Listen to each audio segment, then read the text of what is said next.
Yo, what's going on, guys? And I want to talk about Kobe Sanders, and we'll talk about Cam Christie and Kobe Brown, the Younglings, Yanic Konan Niederhauser as well for the Los Angeles Clippers.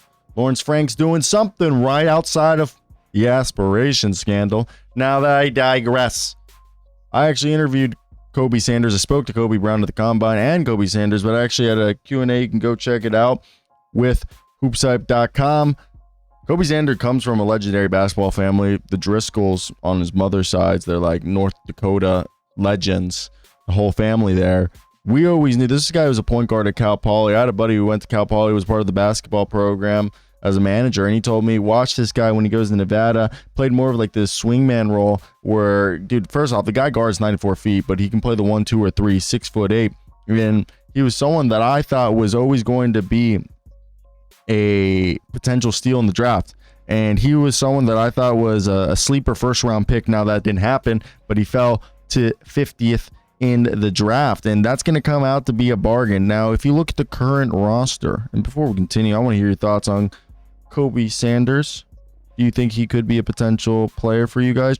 Trenton Flowers just got waived and signed a 2-way with the Chicago Bulls, and they have themselves Kobe Brown and Cam Christie still on the roster. So I'd like to hear your thoughts on the young guys, and do you think they're going to help a roster that has a lot of age and miles on it during the regular season? Now, hit that like and subscribe button. It'll help out the channel a ton as well. With the current assuming roster lineup in the starting five, it's going to be James Harden, Kawhi Leonard, Bradley Beal, John Collins, and Zubac. Then with Chris Paul, I'd assume Chris Dunn, Bogdanovich, until they trade him, which we assume they are, unless like nobody bites. Nick Batum, Brook Lopez, and then they have Derrick Jones Jr., which is crazy to think. And Derrick Jones Jr. could steal minutes from both Chris Dunn and Bogdanovich, Jordan Miller, Kobe Sanders, and Jamil Telford, who's another guy that I said at Portsmouth, which last year was the second Portsmouth I attended, that guy was a potential steal for whoever takes him. He's a great defender, good three-point shooter, can guard 1 through 3, got huge shoulders and size, really like him. And they have Cam Christie, Kobe Brown, and Yanic Konan Niederhauser as their reserves. A bunch of young guys. Kobe Brown, a guy who can be a small ball 5, a 4, or a moonlight as a big 3. Cam Christie can be a swingman. He plays the 2 and the 3. And Yanic Konan Niederhauser, the Swiss athletic, maybe diet Derek Lively for them. And Kobe Sanders is more of a utility Swiss Army knife, and we all know how good Jordan Miller is. And Kobe Sanders could end up with Jordan Miller being two guys that end up maybe pushing Nick Batum, Chris Dunn, Bogdanovich, and Derrick Jones for minutes, as they're both able to play the wings and the forward positions. And I think it would really give them an opportunity to see what this team would look like with the young guys playing, especially when you have someone like Kobe Sanders, who's 6'8" with a 6'9" wingspan. He's also signed by Ramon Sessions agency On Time. He averaged 16 points last year, 5 rebounds, almost 2.5 assists, a steal a night, just under half a block game on 46% from the field, 34% from 3, and 80% from the free throw line. And he's shown the ability in here with that 25-point game to be this secondary creator, someone who can go ahead and use his size and his feel for the game and high IQ, and that leads to him having great court vision to be able to see over the defenses, maybe throw a skip pass, and maybe find an open runner or do a quick dribble move to create space and shoot a pull-up jumper.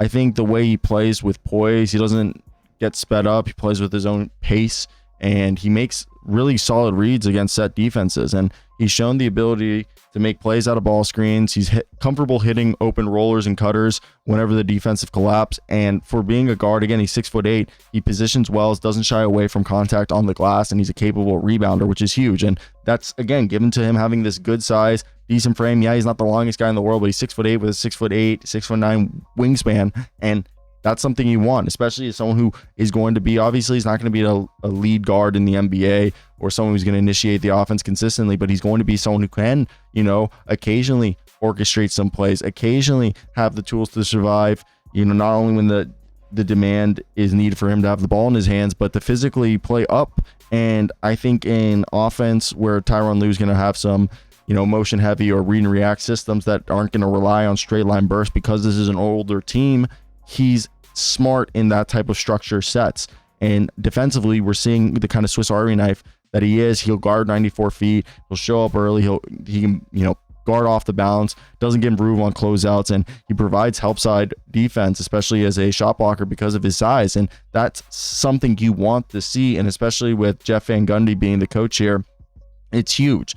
And I really think being, yes, 23 years old, that actually bodes well for him, because he knows what to expect. He knows what they want out of him. And I think the expectation isn't going to be too crazy or overwhelming.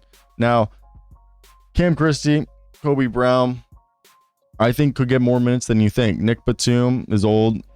Chris Dunn, he was great for them last year, but if Cam Christie and Kobe Brown can play defense and hit open shots, and Chris Dunn and Bogdanovich are looking a step slower or aren't consistently hitting their shots, and they're already seen as players that could potentially be expendable, then you might start to see the young guys start to play more. And if they do play more, like Cam Christie, that will allow guys like Bradley Beal and Kawhi to take breathers and to play with James, or even with Chris Paul, who's going to do a good job of setting those guys up with good looks.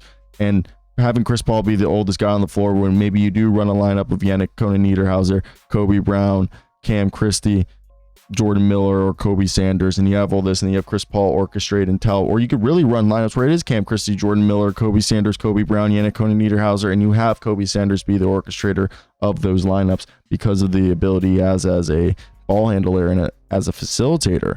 So I think having that is huge for a team like the Clippers. So to me, I think they're in a good position, especially with these young guys and what we've seen, to continue with that. I think the biggest thing is, what is the final product going to look like, and will they be healthy enough when season end nears? Because in years past, I think we've all seen that they've had trouble consistently being able to stay healthy, or being not like drained when playoff time comes. And I think that's the biggest thing here, is understanding that it's not going to always be like perfect, but I think if you can go ahead and figure out how we're going to make sure that these guys can be healthy and completely available at the end of the season, I think that is by having these young guys play.